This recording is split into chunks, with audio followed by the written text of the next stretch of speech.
오늘 제가 말씀드릴 주제는 골수 증식종양 환자의 건강한 생활 습관 가꾸기입니다. 보통 이 질환은 많은 경우에 완전히 무증상인 경우에 진단되는 경우들이 많습니다.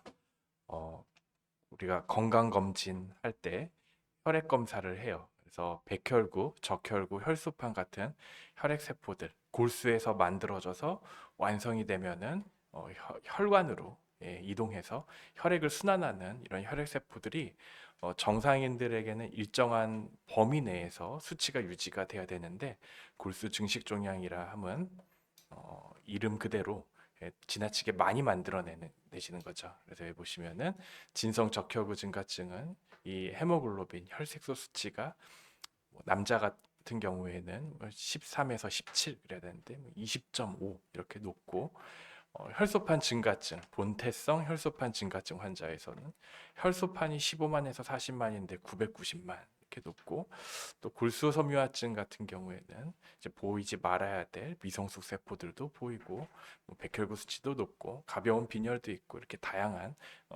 이상 소견을 보입니다. 그래서 이렇게 대부분의 경우 증상이 없이 진단이 되고요. 또 간혹 뭐 기운이 없거나 아니면 비장이 커져가지고 배가 답답하거나 그래서 진단이 되시는 분들도 있는데, 이 세 질환을 이제 크게 골수 증식 종양이라고 우리가 부르게 됩니다. 그래서 이 병에 대해서 진단 받으시고 또 궁금하시고 그래서 진료 때도 설명을 들으시지만 우리나라의 의료 환경이 외래 진료에서 이제 긴 시간을 두고서 충분히 설명하고 뭐 질문도 받고 그러기가 쉽지가 않죠.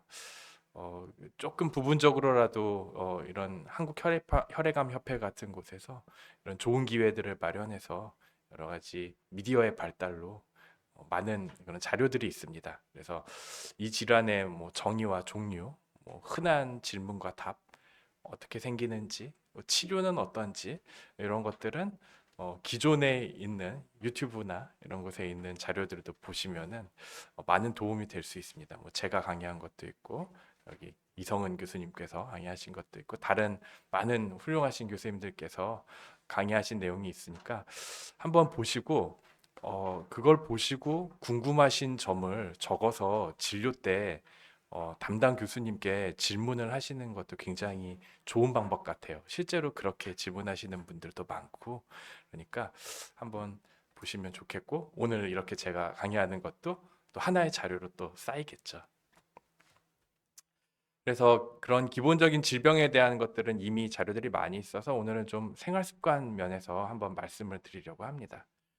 생활 습관 관리가 이 질환에서 특별히 필요한 이유, 그리고 혈관 막힘 합병증을 줄이기 위한 노력, 질병의 진행이나 이차함을 줄이기 위한 노력, 이런 것들에 대해서 간단히 말씀드리고 개별 면담으로 넘어가겠습니다.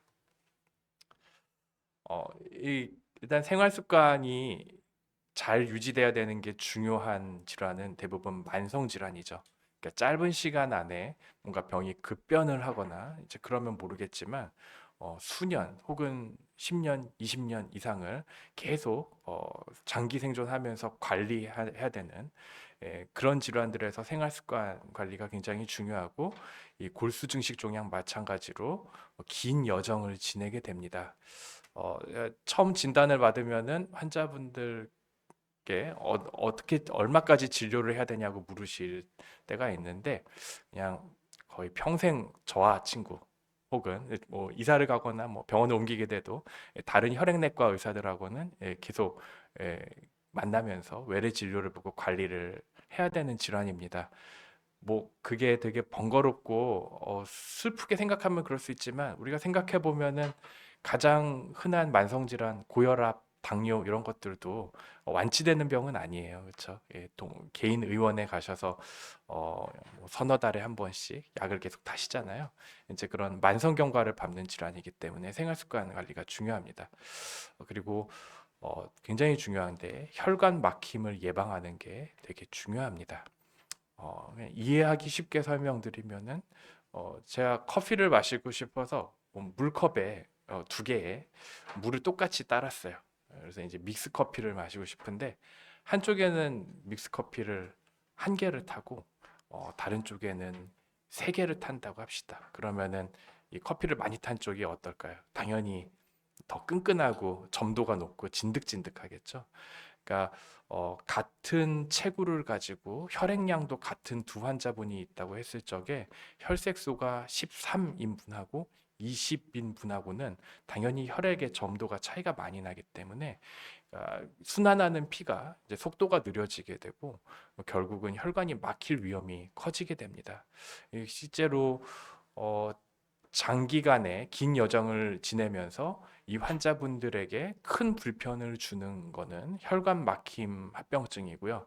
이게 굉장히 흔하기 때문에, 그리고 또 우리가 잘하면은 많이 예방을 하고 줄일 수가 있기 때문에 이게 중요하고요. 또 이 환자분들이 이제 혈관 막힘 문제가 되는 것도 있지만 또 2차 섬유화증으로 진행을 하거나 급성 골수성 백혈병으로 진행을 하는 경우도 있습니다. 뭐 흔하지는 않지만 시간이 오래 지나면서 이제 문제가 될 수 있는데, 이런 것들이 어떤 시간을 길게 쭉 두고 보면서 추가적인 세포의 유전 손상에 의해서 발생을 하기 때문에 이런 것들을 줄이는 노력을 해야 되겠고요. 그리고 이참 고형암 예방도 필요하고 그렇습니다.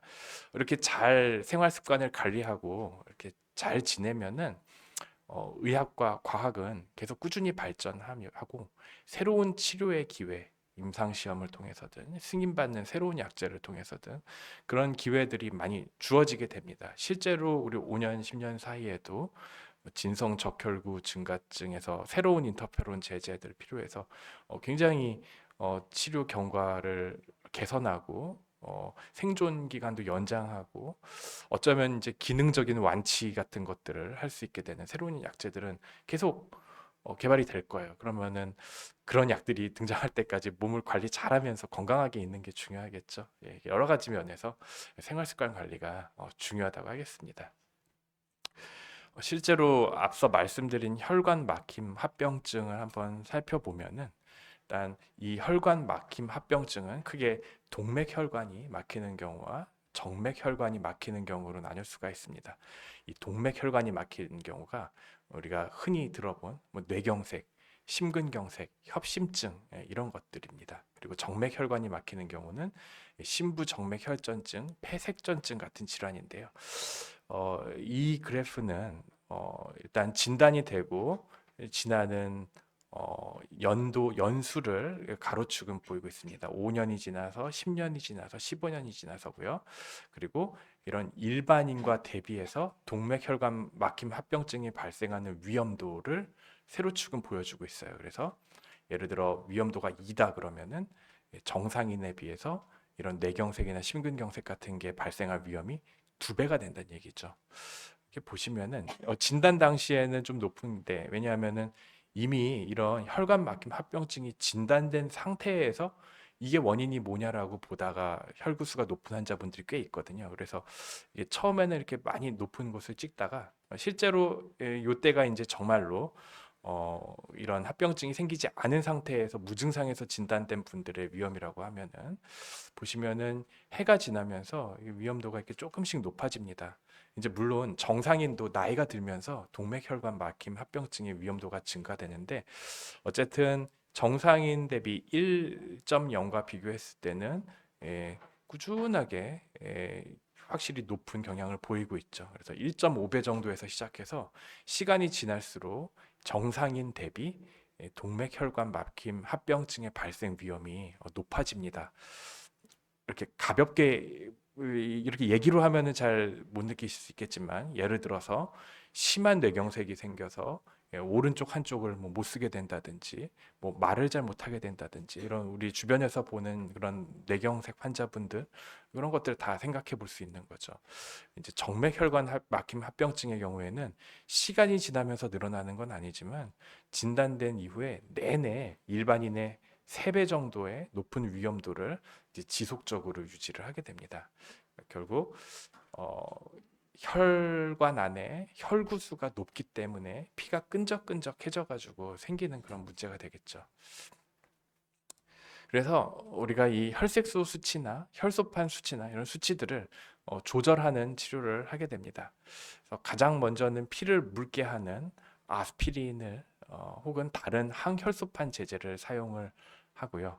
어떤 분들은 이 병이 진단돼서 담당 교수님께서 직접 처방을 하는 경우도 있고, 아니면 이미 혈관 막힘 합병증이 발생했거나 그러진 않지만 좀 위험도가 있어서 뭐 고혈압이 있거나 뭐 그런 경우 때문에 내과나 신경과나 다른 곳에서 이미 처방을 하시던 분들도 있습니다. 그래서 피를 묽게 하는 치료도 필요하고, 또 위험도에 따라서는 혈구 수치를 조절을 하기도 합니다. 예를 들어서 혈색소를 나타내는 지표인 헤마토크릿이 45% 이상인 경우와 45% 미만인 경우를 비교를 해보면은 이런 주요한 혈관 막힘 합병증이나 사망의 위험성이 수치를 잘 관리했을 때에는 이렇게 발생률이 이렇게 높지가 않지만, 수치를 잘 관리하지 못한 경우에는 사망의 위험성이 3.91배 가까이 증가를 합니다. 그래서 특히 진성적혈구 증가증 환자분들의 경우, 일정한 고위험군인 경우에는 이 혈구수를 낮추는 노력이 꼭 이루어져야 되고, 그래서 우리가 하이드린 같은 약들을 사용하는 이유도 그렇죠. 아까 말씀드렸던 그냥 아스피린에 대해서도 한번 생각해 보겠습니다. 원래 아스피린은 우리 몸에 염증을 줄이고 해열을 하기 위한 목적으로 만들어진 약이고, 그럴 때에는 한 번에 보통 한 500mg 정도를 복용을 하는데, 지금은 사실 그런 목적들보다는 심혈관계 합병증을 줄이기 위해서 피를 다소 묽게 만들어 가지고 혈전이 생기지 않게 하기 위한 목적으로 많이 쓰이고, 보통 80mg 혹은 100mg짜리의 아스피린을 많이 복용을 합니다.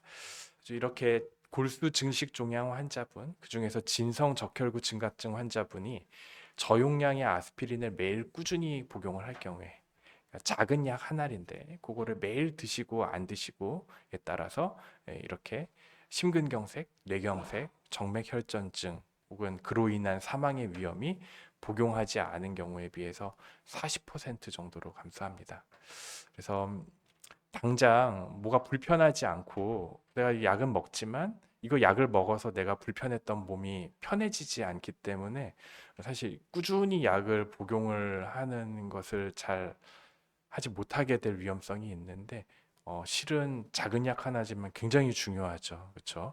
위험도가 큰 차이가 날 수가 있고, 정말 큰 심근경색이 생기면 돌아가실 수도 있고, 이게 중환자실 치료를 받거나 그런 위험이 생길 수도 있고, 뇌경색도 삶의 질을 상당히 저하고 일을 못하게 되고 그럴 수도 있는데, 이제 그런 무서운 후과를 작은 약 하나로도 이제 굉장히 줄일 수 있기 때문에 처방하는 약은 빠뜨리지 않고 꾸준히 드시는 게 굉장히 중요합니다. 다른 골수 증식 종양인 본태성 혈소판 증가증의 경우를 한번 보시겠습니다. 그래서 실제로 진료하시는 교수님께서는 이전에 이미 혈전증이 있었는지, 그리고 나이가 60세 이상인지 60세 이하인지, 그리고 이 병을 초래한 유전자의 변이가 어떤 것인지, 대략 한 요 세 가지 기준을 가지고 환자분들을 초저위험군, 저위험군, 중간위험군, 고위험군 이렇게 나눕니다. 물론 이렇게 나누는 분류만이 절대적인 것은 아니고, 환자분들의 위험도를, 혈관 막힘 합병증의 위험도를 산출하는 여러 가지 모델들이 있습니다. 그래서 정말 위험도가 아주 낮은 분들은 치료 없이 관찰을 하기도 하고, 아스피린만 사용을 하기도 하고, 아스피린에다가 혈구수를 감소시키는 하이드린이나 아나그렐라이드, 아그릴린, 아나그레 이런 약들을 병용을 하기도 합니다. 물론 정말 실제 치료는 환자의 개별적인 상황, 여기에 덧붙여서 이미 당뇨나 고혈압이나 그런 중대한 심혈관계 위험 인자가 있는지, 또 흡연을 하는지 이런 것들에 따라서 개별화되기 때문에, 꼭 내가 지금 이렇게 이 화살표대로 치료를 안 받는다고 잘못된 것은 아니지만, 제가 말씀드리고자 하는 요지는 여러 가지 위험도에 따라서 결국 이 혈관 막힘 합병증을 예방하기 위한 노력을 굉장히 많이 기울여야 된다는 것입니다. 어, 이 혈관 막힘 합병증은 그런 예방을 통해서 많이 줄일 수가 있는데 우리가 굉장히 크게 염려하는 것 중에 하나는 진성 적혈구 증가증이나 이제 본태성 혈소판 증가증 같은 경우에 2차적으로 시간이 많이 지나서 2차성 골수 섬유화증으로 진행을 할 수가 있고요. 그리고 이 세 가지 골수 증식 종양 모두 진성적 혈구 증가증, 본태성 혈소판 증가증, 그리고 골수 섬유화증 모두 드물지만 급성 골수성 백혈병으로 병이 시간이 많이 지나면 진행을 할 수가 있고, 특히 고위험군의 골수 섬유화증 환자분들의 경우에는 조금 그 위험들이 무시하지 못할 정도로 있죠. 그래서 우리가 한국인 환자들을 이렇게 많은 숫자를 대상으로 쭉 분석을 해봅니다. 분석을 했을 때 한 8년 정도 지났을 때 본태성 혈소판 증가증 환자가 2차성 섬유화증으로 발생할 확률이 2.8%, 진성 적혈구 증가증은 1.2%. 절대적인 수치 자체는 그렇게 높지가 않습니다. 하지만 전혀 이런 혈액 질환이 없는 일반인과 비교해서는 이런 발생 위험이 좀 높은 것은 사실입니다. 이미 진단 때부터 1차성 골수 섬유화증으로 진단된 환자분들의 경우에는 4년, 8년 지났을 때 누적 발생률이 급성 골수성 백혈병이 무시하지 못할 정도로 한 5명에 1명 정도가 되고요. 이제 고형암 발생률이나 이런 것들도 있습니다. 앞서 슬라이드와 이렇게 함께 보시면은 이런 고형암의 발생률이 굉장히 높은 것으로 나오는데요. 사실 이거는 뭐 크게 놀랄 것은 아니고, 보통 지금 우리가 뭐 일반인들도 일반적인 분들도 일생을 살면서 거의 3명에 1명 정도는 어떤 종류의 암이든 다 만나기 때문에 아주 뭐 기가 막히게 높거나 크게 염려를 해야 될 것은 아닙니다. 이제 다만 아주 혈액 질환이 없는 다른 분들에 비해서 많은 수의 환자를 대상으로 분석을 하면은 이런 골수 증식 종양을 가진 환자분들이 다른 일반인들에 비해서 다른 고형암 발생률도 약간 높은 걸로 분명히 확인은 됩니다. 그래서 정리를 해보면은 일단 절대적인 발생률은 낮습니다. 그래서 뭐 크게 염려를 하거나 공포를 가진 만큼 발생률이 높은 것은 아닙니다. 하지만 상대적인 발생률은 약간 높습니다. 큰 숫자를 가지고 통계 분석을 하면은 이 골수 증식 종양이 없는 환자군에 비해서 여러 가지로 이런 병의 진행이나 다른 종양의 발생에 신경을 써야 되는 것은 사실입니다. 그리고 특별히 이제 고형암에는 신경을 더 많이 써야 됩니다. 왜냐하면은 일단 위암, 대장암 같이 그런 소화기암은 대부분 성실하게 내시경 검사를 해서 조기 단계에서 문제를 발견을 하면은 큰 고생을 하지 않고 좋은 결과를 얻을 수도 있고요. 어, 그렇게 검진을 하고 관리를 하고 안 하고에 따라서 이 결과값의 차이가 굉장히 크기 때문에 일반 건강 검진 열심히 잘 하셔야 되고요. 그리고 이제 다만 고위험군으로 분류된 골수 섬유화증 환자분들은 시간이 지나면서 백혈병으로의 진행이나 이런 위험들이 있고, 실제로 비장도 크기가 많이 크고 이런 몸을 소모하게 만드는 증상들도 심하기 때문에 그 경우는 앞서의 그런 일반적인 장기적인 계획도 중요하지만 단기적으로 이거를 잘 치료하기 위해서 어떤 제거 억제제를 써야 될지, 또 조혈모 세포 이식을 해야 될지, 그런 것들도 주의를 많이 기울여야 하겠습니다. 그러면 어떻게 이제 생활 습관을 잘 관리를 할 것이냐인데, 두 가지를 생각해 볼 수 있습니다. 몸에다가 체내에다가 좋은 것들을 많이 투약을 하는 겁니다. 그렇죠? 예. 좋은 것, 뭐 음식도 잘 먹고 이게 좋다더라, 뭐 이게 좋다더라, 뭐 이런 것들을 많이 적극적으로 하시는 분들이 있어요. 어, 제가 이제 제 전문의로서 진료한 지 한 10년이 이제 훌쩍 넘어가게 되는데, 잘 보면은 좀 패션 같다는 생각이 들어요. 좀 유행을 탑니다. 그래서 지금은 약간 흑염소가 흑염소가 히트를 치고 있는데, 이 시기에 따라서 이게 그 대세가 달라집니다. 마치 우리가 제가 대학생 때 입었던 넓은 펑퍼짐한 바지, 힙합 바지 같은 것들이 한때 자취를 감췄다가 요즘 학생들이 다시 입거든요. 그런 것처럼 이제 다음엔 또 뭐 버섯이나 이런 것들이 또 다시 등장을 할 수도 있겠죠. 그렇죠? 그렇고 뭐 운동도 마찬가지입니다. 뭐 뭐가 좋다, 뭐 그게 막 변하는데요. 이제 최근 몇 년은 이제 맨발 걷기가 그 대세를 이루는 것 같아요.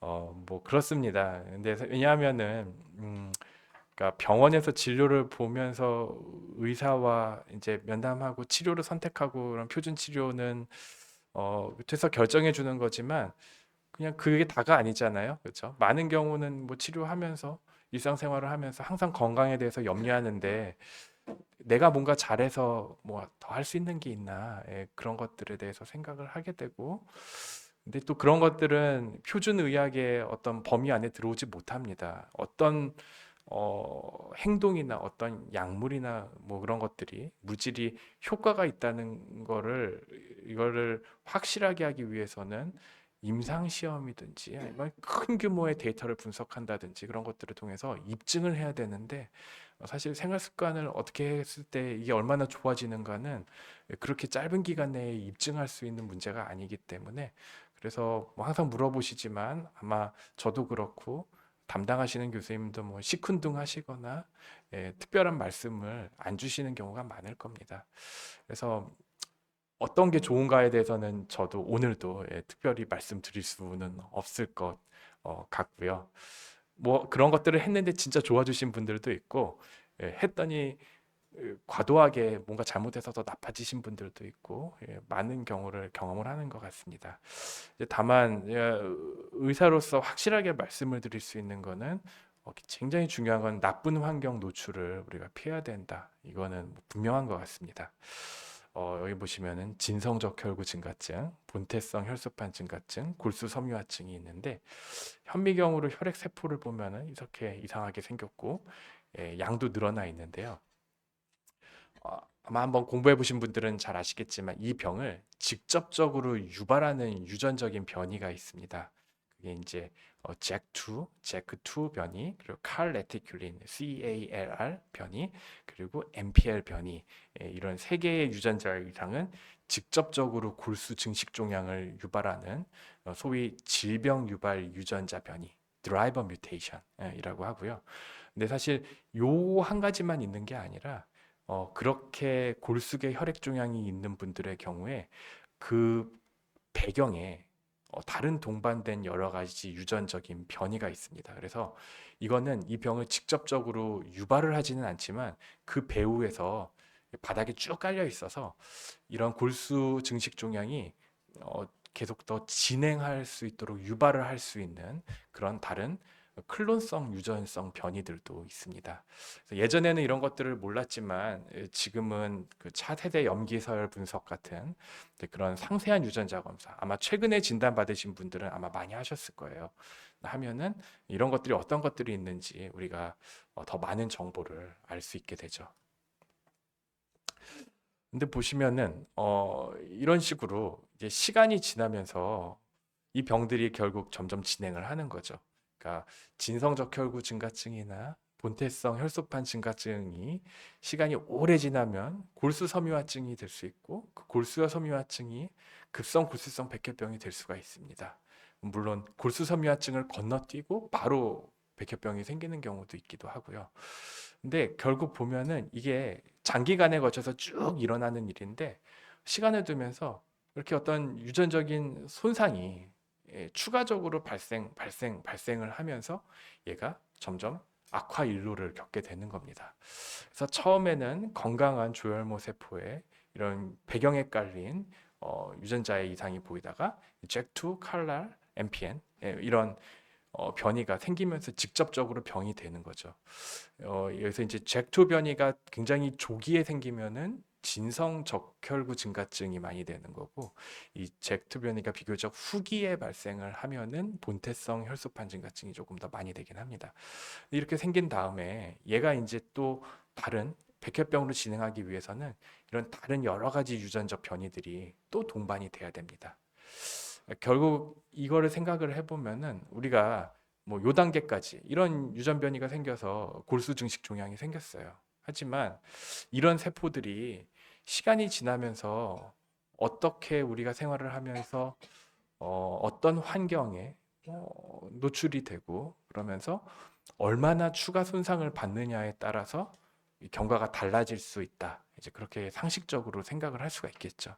결국은 이 시간이 지나면서 추가적인 세포의 유전 손상에 의해서 병이 생기는 거고 그런 면에 있어서 어떤 환경에 노출되느냐에 따라 이 결과값이 달라질 수 있다 생각을 할 수 있습니다. 실제로 그 배경에 깔려 있는 배후에 있는 클론성 유전 변이가 있는 분들은 특히 나이가 많아질수록 상당히 많습니다. 없지 않습니다. 그런데 모든 클론성 유전자 변이가 있는 분들이 골수 증식 종양이 생기진 않아요. 어떤 분들은 생기고 어떤 분들은 생기지 않고요.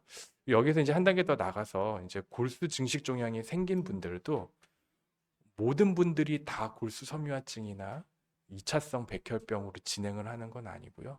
어떤 분들은 생기지 않고 어떤 분들은 안타깝지만 급성 골수성 백혈병이 생길 수도 있습니다. 굉장히 환경의 영향 이런 것들이 많이 좌우할 수 있다. 그런 것들을 시사를 하죠.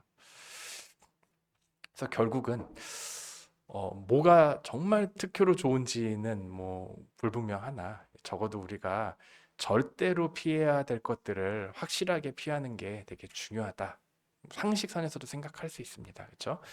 첫 번째로는 혈관 막힘 합병증, 그리고 두 번째로는 추가 유전자 손상에 의한 질병의 진행.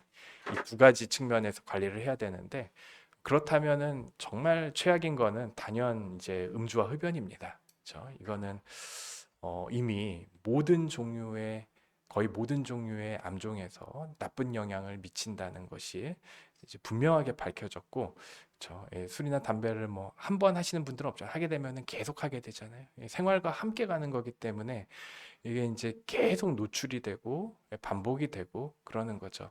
그러니까 골수 증식 종양이 있다는 것 자체가 뭔가 세포가 더 나쁜 쪽으로 손상을 받으면은 병이 진행할 위험이 있다, 취약하다라는 거를 우리가 인지를 한다면은 적어도 절대 피해야 될 거는 확실하게 피해야 된다. 이렇게 쉽게 결론에 이를 수 있습니다.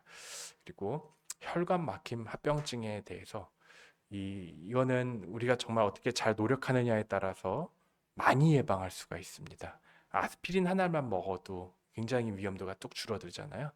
그러니까 이제 할 수 있는 것들은 최선을 다해야겠죠. 그러기 위해서는 혈관 막힘 합병증이 생기는데 단지 골수 증식 종양 때문에 혈구수가 높다고 그것 때문에 생기진 않겠죠. 사실은 더 중요한 게 같이 동반된 고혈압, 당뇨, 고지혈증 이런 성인병들을 잘 예방하거나 이미 발생하신 분들은 약을 쓰고 운동을 하고 그러면서 잘 관리해야지 혈관 막힘 합병증의 다른 위험 요인을 최소화해서 발생률을 낮출 수가 있습니다. 다른 동반된 만성 질환도 같이 잘 조절을 해야 된다는 얘기고요. 그리고 뭐 건강한 식사와 운동 당연하겠죠. 어, 그냥 논란이 많지만 그냥 우리 상식적인 수준에서 충분히 잘 판단해서 관리 가능할 것입니다.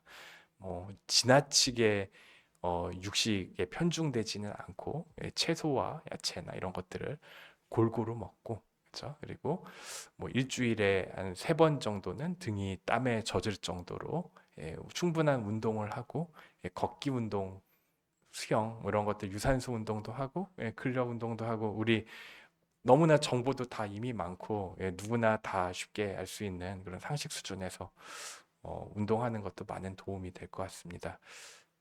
맨발 걷기가 도움이 될 수 있을 것 같아요. 근데 그게 맨발이어서인지 많이 걸어서인지 그거는 좀 모르겠지만 운동해야 되겠죠. 그렇죠?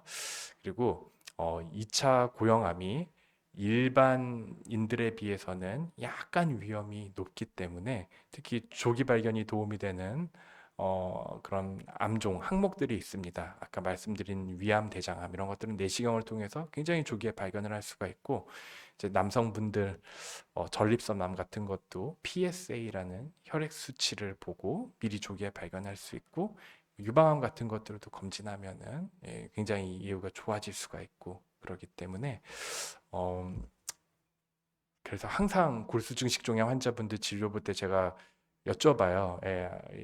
올해 혹은 작년에 암 검진 받으셨는지 여쭤보고 그래서 잘 받도록 격려를 합니다. 근데 의외로 이걸 안 하시는 분들이 적지가 않아요. 그리고 그냥 나는 병원에 대학병원 와서 1년에 두 번, 세 번, 네 번 와서 진료하니까 괜찮겠지 하고 하시는 분들이 있는데 이제 혈액내과 의사가 혈액 검사만 해가지고 몸의 전체적인 상황을 알 수는 없는 것이기 때문에 이런 것들도 병행을 하시면은 좋겠습니다. 감사합니다.